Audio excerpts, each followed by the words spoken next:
Hello, అందరికీ నమస్కారం. నేను ఈరోజు ఒక టాపిక్ గురించి మాట్లాడాలి అనుకుంటున్నాను. అది ఏంటంటే ఇంటర్వ్యూస్.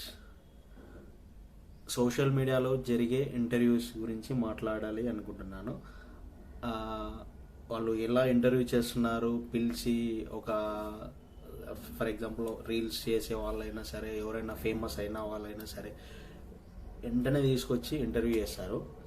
సరే చేస్తే చేయని, కానీ వాళ్ళని తీసుకొచ్చి ఇంటర్వ్యూ చేసి వాళ్ళని అడిగే క్వశ్చన్స్ ఎలా ఉన్నాయంటే, ఒకసారి సోషల్ మీడియాలో ఫేమస్ అయిన వాళ్ళే కాదు, సెలబ్రిటీస్ని కూడా ఇంటర్వ్యూ చేశారు.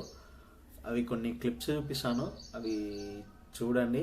దాని తర్వాత నేను మాట్లాడదాం, ఓకేనా? లౌడాలో స్టార్తో మనం ఇవాళ నమస్తే కరుణ చేయి కడుపున మీ క్వశ్చన్ లాగా మేము ఆన్సర్ చెప్పాలి అంతే అంతే కానీ ఒకలాగా ఓ అంత వాగుతా పోతుంది అని మూతి మీద ఎవడు తెగాడు, నువ్వు రావట్లేదు మీరు అమ్మాయి అబ్బాయి గే అని ఒక క్వశ్చన్ అడిగి దానికి ఏం సమాధానం?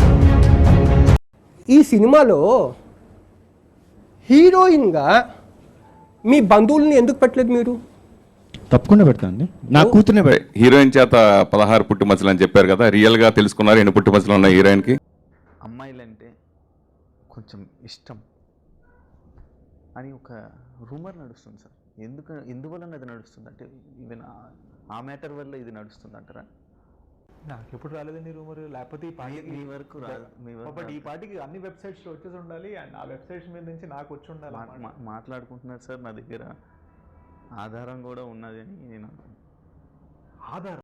బర్కాస్ మండే ఓపెనింగ్ కార్యక్రమానికి ఈరోజు మరి అందాల సుందరి హెబా పటేల్ గారు వచ్చారు. అందాల ఆరోగ్యంతో పాటు మరి అన్నాను కూడా ఆరోగ్యస్థానికి వచ్చారు. వారి మాటలు తెలుసుకుందాం. హలో అండి, చూశారు కదా, నేను కొన్ని క్లిప్స్ చూపిస్తాను. అవి ఏంటి అనేది మీరు ఆల్రెడీ ఇంతకుముందే జరిగినాయి, కానీ నాకు ఎందుకో వాటి మీద మాట్లాడాలనిపించింది.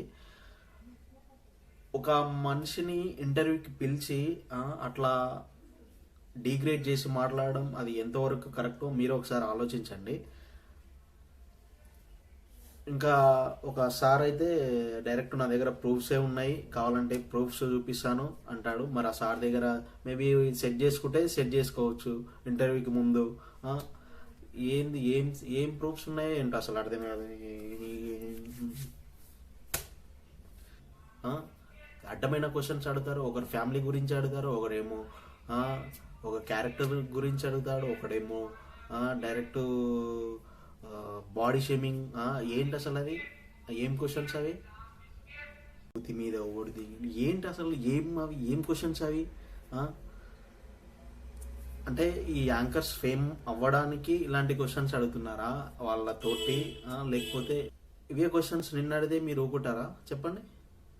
ఇంటర్వ్యూ చెయ్యి, పర్లేదు, మేము వద్దంటలేము, కానీ ఎందుకు ఎట్లా ఒక ఇంటర్వ్యూ చేసే విధానం ఉంటుంది.